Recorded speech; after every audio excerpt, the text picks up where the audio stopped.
আমরা রেচন চ্যাপ্টারটা পড়ছিলাম, সেই চ্যাপ্টারে একদম শেষ প্রান্তে আমরা এসে পড়েছি। এখানে আমরা মূত্র প্রস্তুতি সম্পর্কে জানব। মূত্র কি করে প্রস্তুত হয় সেটা আগে জানি। মেনলি নেফ্রনের বিভিন্ন অংশ, একটা নেফ্রন যদি আঁকি আমরা, ফার্স্ট একটা নেফ্রন এঁকে নিই।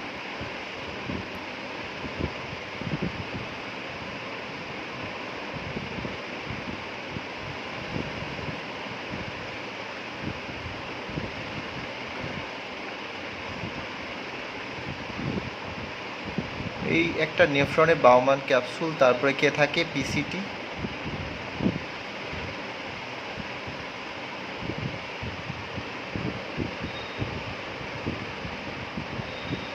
তারপরে থাকে হেনলির লুপ,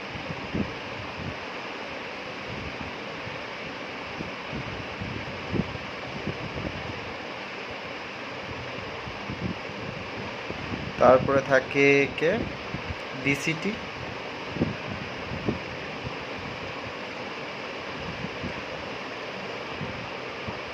যেটা কালেক্টিং টিউবুলসে গিয়ে মেশে, এবং কালেক্টিং টিউবুলসটা কোথায় গিয়ে মেশে? ডাক্ট অফ বেলিনিতে বা বেলিনির নালীতে। আর বাউমান ক্যাপসুলের মধ্যে কে থাকে? গ্লোমেরুলাস থাকে। এবং বাইরে থেকে কে ঢোকে? অন্তর্মুখী ধমনিকা দিয়ে কি করে? 50টা লুপ সৃষ্টি করে, দিয়ে কী করে? বহির্মুখী ধমনিকাতে হয়ে, বহির্মুখী ধমনিকা হয়ে বেরিয়ে যায়। অন্তর্মুখী ধমনিকাটার ব্যাস 50 মাইক্রোমিটার আর বহির্মুখীটার 25 মাইক্রোমিটার, অর্থাৎ এটা বড় এটা ছোট। ঠিক আছে, এগুলো আমরা জানি। তো আগে লেবেলিংটা করে দিই, যে এটা হচ্ছে বাউমান ক্যাপসুল, এটা হচ্ছে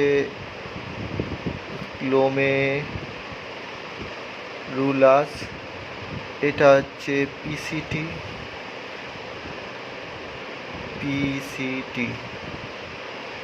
এটা হচ্ছে হেনলির লুপ, এটা হচ্ছে ডিসিটি, এটা হচ্ছে সিটি বা কালেক্টিং টিউবুলস, আর এটা হচ্ছে ডাক্ট অফ বেলিনি। ঠিক আছে, তো কি হয়, আমরা মূত্র কী করে প্রস্তুত হয়? এখান দিয়ে তরলটা ঢোকে, দিয়ে এখানে কি হয়? ফিল্ট্রেশন হয়ে নিচের দিকে নামে। এবার এখানে বিভিন্ন পদার্থের শোষণ হয়, মানে পিসিটি, হেনলির লুপ এবং ডিসিটিতে কী হয়? বিভিন্ন পদার্থের শোষণ হয়, দিয়ে ক্ষরণ হয় বিভিন্ন পদার্থে, দিয়ে একটা মূত্র তৈরি হয়। দিয়ে মূত্রটার মাধ্যমে কি হয়? বর্জ্য পদার্থগুলো বডি থেকে বেরিয়ে যায়, মেনলি নাইট্রোজেনাস ম্যাটেরিয়াল, স্পেসিফিক্যালি যে নাইট্রোজেনাস ওয়েস্টগুলো থাকে সেগুলো কি হয়, বা বর্জ্য পদার্থগুলো হয়, সেগুলো বডির বাইরে বেরিয়ে যায় মূত্রের মাধ্যমে। তো এটাই হচ্ছে মূত্র প্রস্তুতি। তো মূত্র প্রস্তুতি কি বলবো, যে নেফ্রনের বিভিন্ন অংশ দ্বারা তরলের পরিশ্রুতকরণ এবং তরলের পুনঃশোষণ এবং বিভিন্ন পদার্থের ক্ষরণের মাধ্যমে, এবং নাইট্রোজেনাস বা নাইট্রোজেনযুক্ত বর্জ্য পদার্থগুলোকে বডি থেকে বা শরীর থেকে নির্গত করার জন্য যে মূত্রটা বা পদার্থটা তৈরি হয় সেটাকে বলে মূত্র প্রস্তুতি। মানে যে পদ্ধতির মাধ্যমে হয় সেই পদ্ধতিটাকে বলা হয় মূত্র প্রস্তুতি। এবার কি করে মূত্রটা প্রস্তুত হয় সেটাই আমরা জানব। তো কি করে হয়, খুব ভালো করে লক্ষ্য করলে বুঝবো জিনিসটা খুব সহজ। কীরকম দেখা যাক, এই যে অন্তর্মুখী ধমনিকা আছে, এখান দিয়ে তো তরলটা ঢুকছে। ঠিক আছে, ঢুকছে, ঢোকার পর আচ্ছা তাহলে এটা যদি কলের পাইপ হয়, এটা দিয়ে কি হয়? কলের পাইপ, এটা কলের পাইপ, অন্তর্মুখী ধমনিকাটা, এটা দিয়ে তরলটা ঢুকছে। এবার কি হয়, কলের পাইপ কি করে? স্পেসিফিক্যালি পাইপ না, তার কলের মধ্যে যে ট্যাপটা থাকে বা কলটা থাকে সেটা কন্ট্রোল করে। তো ধরা যাক এখানে পাইপটাই কন্ট্রোল করছে তরলের ফ্লোটা। তো কি হচ্ছে, যে এই যে অন্তর্মুখী ধমনিকাটা দিয়ে তরলটা ঢুকছে, তার ফ্লোটাকে কে কন্ট্রোল করছে? অন্তর্মুখী ধমনিকাই কন্ট্রোল করছে। এবার তরলটা এইভাবে ঢুকলো, ঢুকে কোথায় যাচ্ছে? গ্লোমেরুলাসের মধ্যে যাচ্ছে। এবার ধরা যাক এখান দিয়ে প্রচুর তরল গিয়ে এখানে চলে এলো গ্লোমেরুলাসের মধ্যে, তাহলে কি হবে? গ্লোমেরুলাসটা তরলপূর্ণ হয়ে যাবে, ফলে কি হবে? গ্লোমেরুলাসের মধ্যে তরলটার চাপ বেশি হবে। তরল মানে কি? রক্ত। তাহলে রক্তটা এখান দিয়ে ঢুকছে, বেশি পরিমাণ রক্ত যদি অন্তর্মুখী ধমনিকা দিয়ে ঢোকে, মানে যেহেতু অন্তর্মুখী ধমনিকাটা যদি ব্যাসটা বড় হয়ে যায়, তার ফলে কী হয়, অন্তর্মুখী ধমনিকাটা দিয়ে রক্তটা ঢুকে গ্লোমেরুলাসের মধ্যে রক্তচাপটাকে বৃদ্ধি করে দিচ্ছে। এবার কি হয়, ভালো করে আগে স্টোরিটা জেনে নিই, তারপর আমরা পয়েন্ট করে করে জেনে নেবো, ঠিক আছে? তাহলে রক্তটা অন্তর্মুখী ধমনিকা দিয়ে ঢুকে গ্লোমেরুলাসের মধ্যে প্রচুর পরিমাণে রক্ত ঢুকে গ্লোমেরুলাসের মধ্যে রক্তচাপটাকে বৃদ্ধি করে দিচ্ছে, ঠিক আছে?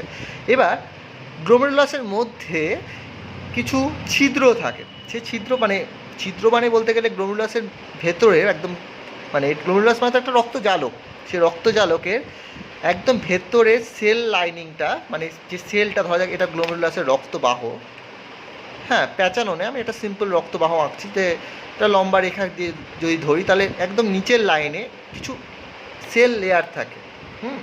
এইটাকে বলা হচ্ছে একদম ভেতরের স্তরে কিছু সেল লেয়ার থাকে, যেটাকে বলা হচ্ছে এন্ডোথেলিয়াম, সেটাই বলা হচ্ছে এন্ডোথেলিয়াম। সেই এন্ডোথেলিয়ামগুলো ছিদ্রযুক্ত হয়, সেই এন্ডোথেলিয়ামগুলো কী হয়, ছিদ্রযুক্ত হয়, এরকম ছিদ্র থাকে। তার ফলে কী হবে, এটা একটা মানে কী বলবো, চা যেমন আমরা ঢালি, ছাঁকনি কাজটা করবে, চায়ের যে ছাঁকনি দিয়ে আমরা চাটা মানে কী বলবো, সেটাকে ফিল্টার করি চাটাকে, তাতে দেখি কি ছাঁকনিটা ছিদ্রযুক্ত হয়, তার ফলে কী হয়, চাটা তরলটা কাপের মধ্যে চলে যায়, আর যেগুলো ওয়েস্ট ম্যাটেরিয়াল, চা পাতা যেগুলো থাকে, সেগুলো কী হয়, ছাঁকনিতে আটকে যায়। ঠিক তেমনি গ্লোমেরুলাসের গায়ে যে একদম ইনার লাইনিংয়ে যে এন্ডোথেলিয়াম স্তরটা থাকে, যেটা ছিদ্রযুক্ত হয়, অর্থাৎ ছাঁকনির মতো হয়, তার ফলে কী হয়, তরলটা এখান দিয়ে এখানে এসে হাজির হয়ে যায়, এখানে এসে হাজির হয়ে যায়। এবার এখান দিয়ে তো ঢুকতে হবে জিনিসটাকে, সে ঢোকার জন্য কি হয়, আমরা জানি যে এইখানে থাকে কে, ভেতরের সেল লাইনিংটা অ্যামিবা সদৃশ কোষ থাকে, কে থাকে, এখানে পোডোসাইট থাকে, কিছু পোডোসাইট থাকে, আমরা জানি এখানে কিছু পোডোসাইট থাকে, কে থাকে, পোডোসাইট, এখানে থাকে হচ্ছে পোডোসাইট, এগুলোকে বলা হয় পোডোসাইট। এবার আমরা যখন নেফ্রনের স্ট্রাকচার পড়ছিলাম, তখন আমরা বলেছিলাম যে ভিত্তি পর্দা আর পোডোসাইটের মাঝখানে থাকে ফিল্ট্রেশন পোর।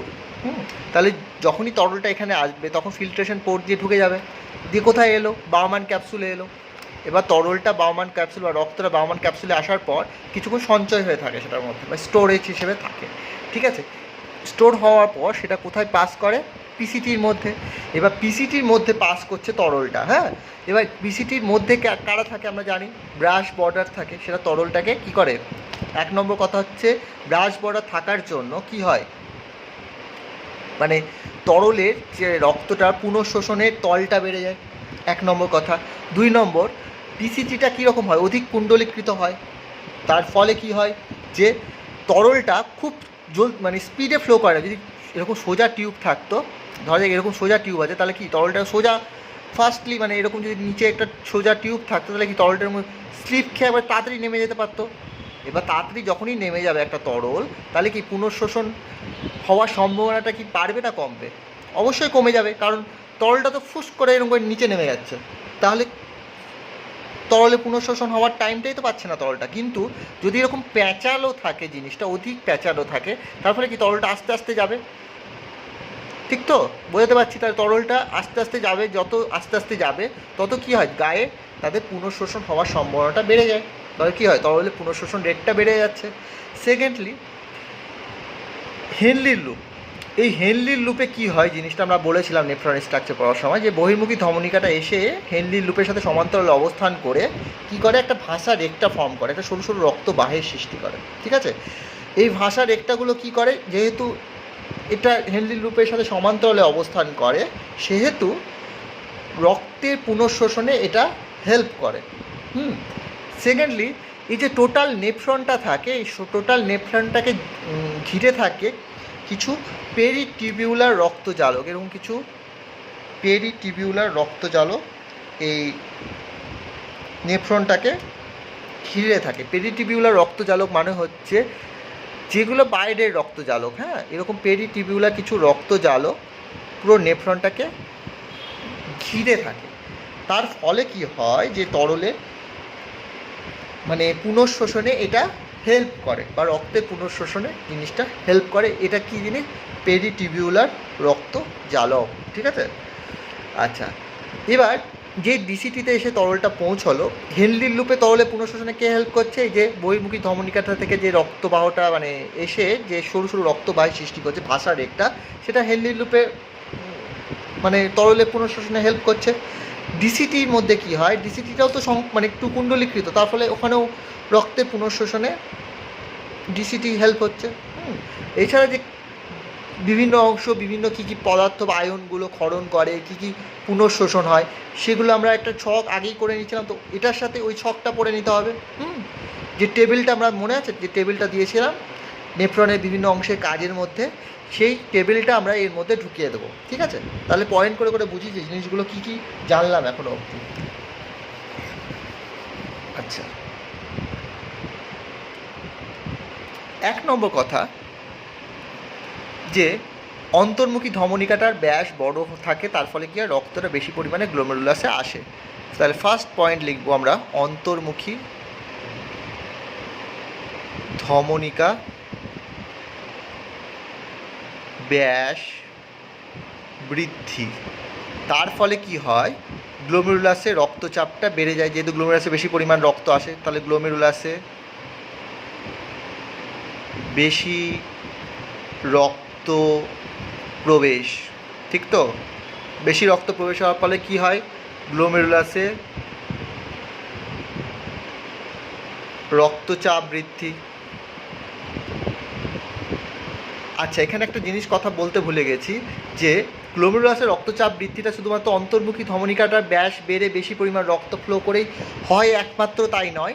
কি হয়, যদি আমরা এখানে কি করি জিনিসটা আমরা যদি ভেবে নিই এভাবে, যে ধরা যায় এটা একটা টিউব, এর মধ্যে রক্ত যাচ্ছে, তো ব্যাস রক্তচাপটাকে কী করে বৃদ্ধি করা যেতে পারে? আর একটা উপায়, যদি আমরা এটাকে চিপে একদম ছোটো করে দিই টিউবটাকে, তাহলে কী হবে, রক্তটা চাপটা বেড়ে যাবে, কারণ টিউবটার ব্যাসটা কমে যাবে। তাহলে আমরা এখানে গ্লোমেরুলাসের যে রক্তবাহগুলো আছে সেটার ব্যাসটা কমিয়েও আমরা রক্তচাপটাকে বৃদ্ধি করতে পারি।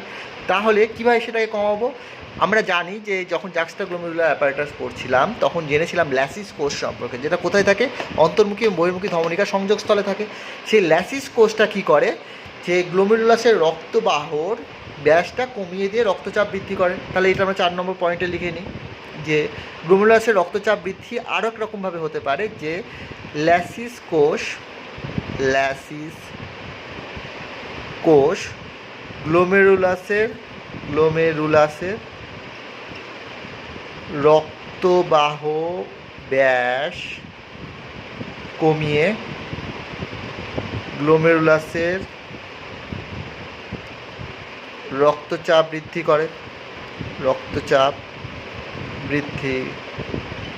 করে, এবার যে গ্লোমেরুলাসের রক্তচাপ বৃদ্ধি হয়ে গেল, তাহলে রক্তটাকে ফিল্টার হয়ে নিচের দিকে নামতে হবে ছাঁকনির মধ্যে দিয়ে। আমি কি বলেছিলাম, গ্লোমেরুলাসের মধ্যে কে ছিদ্রযুক্ত হয়? এন্ডোথেলিয়াম। তাহলে গ্লোমেরুলাসের মধ্যে এন্ডোথেলিয়ামটা ছিদ্রযুক্ত হয়। তাহলে আমরা এই দিকে 1 2 3 4 হয়ে গেল। আশা করি বুঝতে পেরেছিস। এবার 5 নম্বর বলবো এখানে, যে গ্লোমেরুলাসে এন্ডোথেলিয়াম ছিদ্রযুক্ত হয় ফলে তরলটা পরিশ্রুতকরণ হয় এবং তরলটা নিচের দিকে নেমে আসে। ঠিক আছে, 6 নম্বর বলবো কি, যে তরলটা নিচের দিকে এলো এবং সেটা ঢুকবে কী করে বাউমান ক্যাপসুলে, এই যে পোডোসাইট এবং ভিত্তিপর্দার মাঝে যে ফিল্ট্রেশন পোর থাকে সেটা দিয়ে ঢুকবে। তাহলে ফিল্ট্রেশন পোর দিয়ে তরল প্রবেশ করে কোথায়? বাউমান ক্যাপসুলে। এবং এই ফিল্ট্রেশন পোরটা কোথায় থাকে? পোডোসাইট, এবং এটা লিখে নেয় তোরা, আমি জায়গা নেই বলে লিখছি না, যে ফিল্ট্রেশন পোরটা কোথায় থাকে? পোডোসাইট এবং ভিত্তিপর্দার মাঝে। ঠিক আছে, 7 নম্বর পয়েন্ট কি বলবো, যে এলো বাউমান ক্যাপসুলে কি হয়, কিছুক্ষণ তরলটা সঞ্চিত হয়ে থাকে। তাই বাউমান ক্যাপসুলে তরল স্টোর করে। তরল স্টোর হওয়ার পর সেটা কোথায় যায়? পিসিটিতে যায়। এবং পিসিটিতে কিভাবে সেটা যায় এবং পিসিটিতে তরলের পুনঃশোষণটা কী হয়? এখানে পিসিটি সম্পর্কে ব্রাশ বর্ডার থাকে, যার ফলে কি হয়, পুনঃশোষণ পুনঃশোষণ তলটা বৃদ্ধিপ্রাপ্ত হয়, পুনঃশোষণ তলটা বৃদ্ধিপ্রাপ্ত হয়। ঠিক আছে। 10 নম্বর কি বলবো, যেহেতু পিসিটিটা অধিক কুণ্ডলীকৃত, পিসিটি অধিক কুণ্ডলীকৃত, ফলে কী হয়, তরলের পুনঃশোষণ হার বৃদ্ধিপ্রাপ্ত হয়, পুনঃশোষণ হার বৃদ্ধি হয়। ঠিক একই জিনিস ডিসিটির ক্ষেত্র, যেহেতু কুণ্ডলীকৃত সেহেতু তরলের পুনঃশোষণ হারটা বৃদ্ধিপ্রাপ্ত হয়। ঠিক আছে। আচ্ছা, 12 নম্বর কি বলবো, যে টোটাল যে ইনহিবিশনটা থাকে সেটাকে ঘিরে কে থাকে, পেরিটিবিউলার রক্তজালক, পেরিটিবিউলার ক্যাপিলারি বা রক্তজালক ক্যাপিলারি। এই পেরিটিবিউলার ক্যাপিলারি থাকার জন্য কি হয়, পুনঃশোষণ রেটটা বৃদ্ধিপ্রাপ্ত হয় বা পুনঃশোষণে কি বলবো হেল্প করে পেরিটিবিউলার ক্যাপিলারিটা। ঠিক আছে। 13 নম্বর পয়েন্ট বলবো, যে এই যে ভাষা রেকটা, যেটা বহির্মুখী ধমনিকাটা এসে হেনলি লুপের সাথে সমান্তরালে অবস্থান করে, সেই ভাষা রেকটাটা কী করে, হেনলি লুপে রক্তে পুনঃশোষণে হেল্প করে। তাহলে আমরা এখানে ভাষা রেকটার ফাংশনটা বলে দেবো, ভাষা রেকটা। ঠিক আছে। এটা আমরা বুঝছি, একটু লিখে মুখে, যেহেতু জায়গা নেই সেহেতু আমি মুখে বলে দিলাম, তোরা একটু লিখে নিস। তাহলে মূত্র কী করে প্রস্তুত হয়, এরপরে এই 13টা পয়েন্ট লেখার পর আমরা ওই টেবিলটা দিয়ে দেবো এবং বলবো টেবিলের উপরে যে নেফ্রনের বিভিন্ন অংশ থেকে যেসব পদার্থ ক্ষরণ এবং যেসব পদার্থের পুনঃশোষণ হয় সেটার একটা তালিকা নিচে দেওয়া হলো, এবং এই তালিকা এই পদার্থগুলো সংমিশ্রণে মূত্রটা প্রস্তুত হয়। ঠিক আছে। অর্থাৎ মূত্রের মধ্যে এই উপাদানগুলো রয়েছে। হয়েছে, বোঝাতে পেরেছি? তাহলে 1 নম্বর কী বলেছে, অন্তর্মুখী ধমনিকার ব্যাস বৃদ্ধি, রক্তটা আসলো গ্লোমেরুলাসের মধ্যে, রক্তচাপটা বৃদ্ধি পেলো। আদার্স উপায়ে রক্তচাপ বৃদ্ধি হওয়ার জন্য কী করতে হয়, যে ল্যাসিস কোষ কী করে, গ্লোমেরুলাসের রক্তবাহগুলোর ব্যাসটা কমিয়ে রক্তচাপটাকে বৃদ্ধি করতে পারে। 4টে পয়েন্ট হয়ে গেল। 5 নম্বর কী বললাম, যে গ্লোমেরুলাসে এন্ডোথেলিয়ামটা ছিদ্রযুক্ত হয় বা ছাঁকনির মতো হওয়ায় কী হয়, নিচের দিকে আসে। 6 নম্বর কি, ফিল্ট্রেশন পোর্ট দিয়ে বাউম্যান ক্যাপসুলে ঢোকে। ফিল্ট্রেশন পোর্টটা কোথায় থাকে, পোডোসাইট এবং ভিত্তিপর্দার মাঝে। আচ্ছা, 7 নম্বর কী বললাম, বাউম্যান ক্যাপসুলে তরলটা কিছুক্ষণের জন্য স্টোর হয়, তারপর পিসিটিতে যায়। পিসিটিতে কী হয়, অধিক কুণ্ডলীকৃত হওয়ার জন্য কী হয়, তরলের পুনঃশোষণ হারটা বৃদ্ধি হয়, অথবা পিসিটির মধ্যে কী হয়, ব্রাশ ভরা থাকার জন্য তরলের পুনঃশোষণ তলটা বৃদ্ধিপ্রাপ্ত হয়। হলো। 11 নম্বর ডিসিটিও সেম, যে কুণ্ডলীকৃত হওয়ার জন্য কী হয়, তরলের পুনঃশোষণ হারটা বেড়ে যায়। 12 নম্বর কী বললাম, পেরিটিবিউলার ক্যাপিলারি থাকার জন্য কী হয়, পুনঃশোষণে হেল্প হয়। গোটা নেফ্রন জুড়েই পেরিটিবিউলার ক্যাপিলারিটা থাকে, ফলে কী হয়, তরলের পুনঃশোষণ হারটা বৃদ্ধিপ্রাপ্ত হয়। 13 নম্বর কী বললাম, যে বহির্মুখী ধমনিকাটা হেনলির লুপের সাথে সমান্তরাল অবস্থান করে যে ভাষা রেকটা তৈরি করে, সে ভাষা রেকটাটাও পুনঃশোষণে, তরলের পুনঃশোষণে হেল্প করে বা সাহায্য করে। এটা হলো ব্যাপার। আশা করি বোঝাতে পেরেছি পুনঃশোষণ মূত্র প্রস্তুতির ব্যাপারটা। এবার আমরা নেক্সট ভিডিওতে কী করে কিডনি আমাদের যে অসমো রেগুলেশনে হেল্প করে বা জল সাম্য নিয়ন্ত্রণে হেল্প করে সেটা আমরা জানবো। ঠিক আছে। তাহলে এটা হচ্ছে 1 নম্বর ভিডিও, যেটা মূত্র প্রস্তুতি। সেকেন্ড ভিডিওতে আমরা জল সাম্য নিয়ন্ত্রণ সম্পর্কে জানবো।